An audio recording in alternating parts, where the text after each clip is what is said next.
Olá, amigos. Legítima Defesa em Foco, 23 de fevereiro de 2012. Uma notícia do Recife nos estarrece. Acontece que um jovem de 22 anos, usuário de drogas, apesar de ter uma família constituída, certamente no clima carnavalesco, porque o fato se deu no dia 18 de fevereiro à noite, certamente entupido de drogas, chegou ao condomínio onde morava completamente ensandecido, completamente tomado pelo efeito das drogas. E começou a agredir pessoas. A primeira pessoa que ele agrediu foi a própria mãe.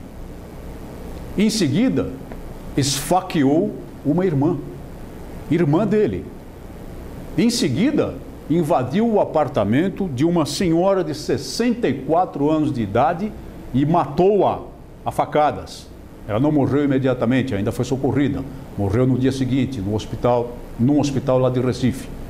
E depois invadiu um outro apartamento, o do auditor fiscal João Francisco Lima Cruz, de 39 anos de idade. Mas lá ele se deu mal. Lá ele se deu mal. Porque o auditor fiscal, Cruz, defendeu-se, defendeu a própria vida, defendeu o seu lar. Apanhou um revólver calibre 38, de que ele dispunha, e matou o agressor. Pôs fim à carreira de agressões do que pretendia matá-lo, daquele que pretendia matá-lo, daquele que já tinha matado uma vizinha, daquele que havia tentado matar a própria irmã, daquele que havia agredido a própria mãe. Não fez mais do que o direito, do que exercer o direito que todos nós temos, cidadãos brasileiros e residentes no Brasil, o direito à legítima defesa.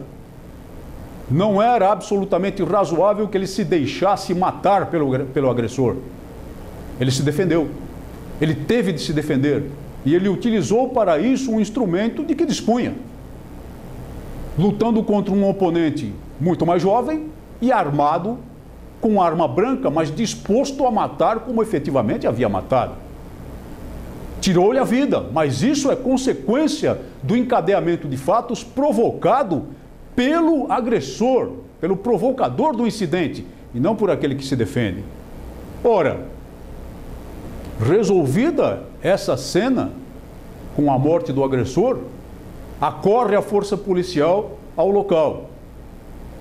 É conduzido o auditor fiscal à delegacia de polícia. Socorrem-se as vítimas.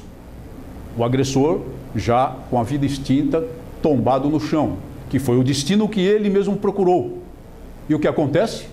O delegado de polícia autua em flagrante o auditor fiscal que defendeu a própria vida, defendeu o próprio lar. Autua esse homem em flagrante e o manda para uma prisão. Como é possível? Vejam bem que a notícia não fala de uma hipotética, melhor dizendo, de um hipotético caso de porte ilegal de arma pelo auditor fiscal. Pode até ser, e isso não consta do noticiário, que a arma não fosse devidamente registrada, embora os auditores fiscais da Receita Federal sejam uma das categorias profissionais que tem direito ao porte de armas de acordo com o próprio Estatuto do Desarmamento. Mas o fato não estava relacionado, a autuação em flagrante desse homem não foi relacionada com a arma, foi relacionada com o homicídio. Ele foi autuado em flagrante pelo homicídio, mas como autuado em flagrante pelo homicídio se ele praticou o fato claramente, flagrantemente, cristalinamente, nitidamente, em legítima defesa? Portanto, praticou o fato sob o manto de uma das excludentes de antijuridicidade previstas claramente no Código Penal, que diz que não há crime quando o fato é praticado em legítima defesa. E ora, não compete à autoridade policial resolver essa questão reconhecendo a legítima defesa ali? Claro que compete, sem dúvida que compete. E tivemos um caso aqui em São Paulo, um caso recente também, de novembro de 2011, 23 de novembro de 2011, em que ladrões invadiram uma residência E o proprietário dessa casa, um contador de profissão, reagiu ao roubo à mão armada. Houve um tiroteio entre ele e um dos criminosos. Ele atingiu o criminoso, mas foi atingido também, ferido gravemente, na tentativa de defender o seu lar. O criminoso ainda mantinha capacidade de agressão, ele não caiu, e o criminoso se preparava para matá-lo, quando o filho desse contador apanha a arma do pai, a arma registrada em nome do pai, que era mantida no lar, apanha a arma do pai e termina de matar o agressor, mata o agressor. Para defender o pai, que estava caído, inconsciente, e ia ser assassinado a sangue frio para continuar a defesa do lar. Esse jovem foi conduzido à delegacia de polícia, evidentemente, numa cena, num fato como esse, mas não foi autuado em flagrante delito, porque lá havia uma autoridade policial que entende perfeitamente o que diz o Código Penal a respeito da legítima defesa. Não há crime, é o que diz o Código Penal, quando o fato é praticado em legítima defesa. Não é que se exclui a punição, não. Não há crime. É essa a expressão clara do Código Penal brasileiro. E ela é consentânea com aquilo que nós sempre afirmamos, que existe um direito constitucional à legítima defesa, porque não é possível ao cidadão garantir os direitos que lhe assegura o artigo 5º da Constituição da República, se, em certas circunstâncias em que o Estado armado lhe falhar, em última análise, ele não puder lançar mão de algum recurso para a sua própria defesa. 2 casos tratados pela autoridade policial de modo completamente diferente. Um no Recife, completamente inacreditável. Autuar em flagrante um homem que defendeu a própria vida, que defendeu o próprio lar contra um agressor armado e disposto a matar, e que já havia matado e ferido outras pessoas. Enquanto em São Paulo registra-se o fato e, evidentemente, deixa-se a máquina judicial para funcionar. Esse jovem pode até, o jovem do caso de São Paulo, poderá vir até a ser processado por homicídio, não acredito. Acredito que será impronunciado, que é uma das possibilidades existentes no processo penal com relação ao crime de homicídio. Mas ele poderá até responder esse processo, mas em liberdade, porque de imediato se configurava a excludente de antijuridicidade e de legítima defesa. Como é possível isso? Em mãos de que autoridades estamos?